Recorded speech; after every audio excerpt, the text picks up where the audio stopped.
पिछले 35 साल से जब से मिलिटेंसी और जब से बंदूक ने अपना सर उठाया जम्मू कश्मीर में, तो हर बार कुछ सालों के बाद जो तरीका है मिलिटेंसी का वो बदलता रहता है। नई स्ट्रैटेजी नई रणनीति आती है और उससे निपटने के लिए सेना सुरक्षा बल भी जो है अपनी रणनीति बदलते हैं। बैटल इंजरीज यानी कि आजकल अगर आप बात करें तो ज्यादातर जो ऑपरेशन है जंगल के अंदर हो रहे हैं। पिछले 2 साल से जम्मू की बात करें, कश्मीर की बात करें, तो खासकर जो पीपल्स एंटी फैसिस्ट फ्रंट है, जैश का शैडो माना जाता है, जंगल से ही ऑपरेट कर रहे हैं। और जंगल में जो दिक्कतें रहती हैं एक ऑपरेशन में, जैसे लो विजिबिलिटी है, घना जंगल है, छुपने की जगह है, बोल्डर है, तो उसका पूरा इस्तेमाल करके सुरक्षा बलों को जो है चुनौती दे रहे हैं। लेकिन जो इंजरीज की बात करें, सेना जो है जंगल के अंदर जब कोई जवान जख्मी हो जाता है तो वो सबसे बड़ा चैलेंज बन के आया है, क्योंकि जंगल के अंदर से उसको इवैक्यूएट करना, बाहर लाना जल्द से जल्द ताकि उसको जो है चिकित्सा मिल जाए, उस चक्कर में जो है कई सारे जवान जो है किल्ड इन एक्शन हुए हैं। अब इससे निपटने के लिए अगर सेना की बात करें तो 38 राष्ट्रीय राइफल जो है उन्होंने एक जो है नया तरीका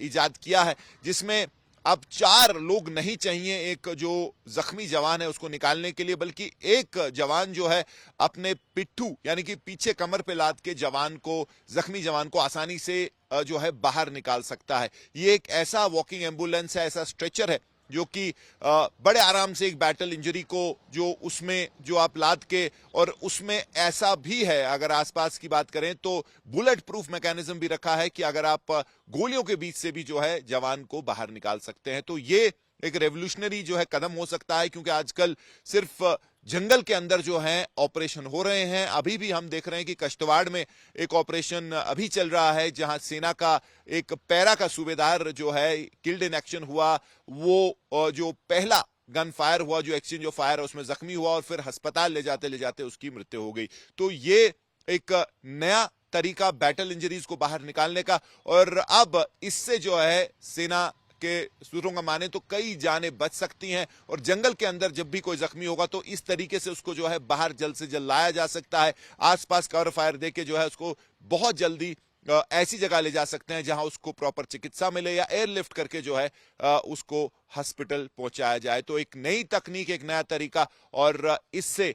आने वाले समय में सेना जो है अपने जवानों की जान बचा सकती है। जो क्लोज क्वार्टर कॉम्बैट है, स्किलेट आर्म्स, जो आप अपनी ट्रेनिंग को एक अपग्रेड करते हैं, जैसे नया आतंकी जो एक स्ट्रैटेजी आती है उसको काउंटर करने के लिए, तो ये कितनी जरूरी है और इससे कितना जो है प्रिसिशन मिलता है? सर, अभी हम अपने जवानों को स्पेशलाइज्ड ट्रेनिंग जिसमें स्किल एट आर्म्स, जिसमें हमारा एम एक गोली एक दुश्मन को अचीव करना होता है, और इसी को पूरा करने के लिए हम अपने जवानों को ये सिखलाई दे रहे हैं, जिसमें फायर एंड मूव जो है वो काफ़ी ऑपरेशंस के दौरान रोल अदा करता है। इसमें हम अपने जवानों को, जब एक जवान आगे मूव करता है तो दूसरा जवान उसे अपने फायर द्वारा कवर फायर देता है, ताकि वो एनिमी को पिन डाउन कर सके और हमारा दूसरा जवान आगे मूव कर सके। इसी प्रकार ये फायर एंड मूव की कार्रवाई जो है आर्ड टू आर्ड चलती रहती है। हमारे जवान आर्ड का इस्तेमाल जमीन की बनावट के हिसाब से, चाहे वो कुदरती या बनावटी आर्ड हो,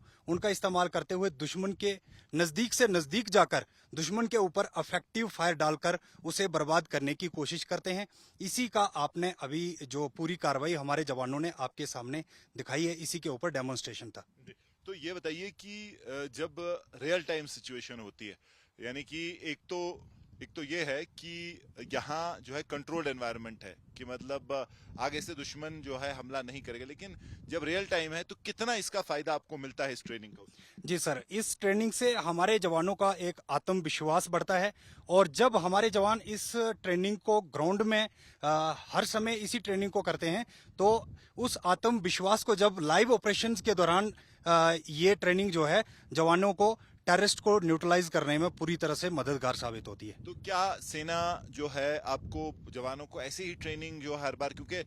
चैलेंज बदलते रहते हैं, एक तरीके की चीज नहीं रहती, आजकल जो आतंकी चैलेंज है वो अलग किस्म का है, तो ऐसे ही आपका जो है ट्रेनिंग भी अपग्रेड होता रहता है जिस तरीके का खतरा बढ़ता है? यस सर, जिस प्रकार से आज के एनवायरनमेंट में देख सकते हैं कि टेररिस्ट का जो मॉडस ऑपरेंडी चेंज होता रहता है, इसी प्रकार हम भी अपनी सिखलाई में बदलाव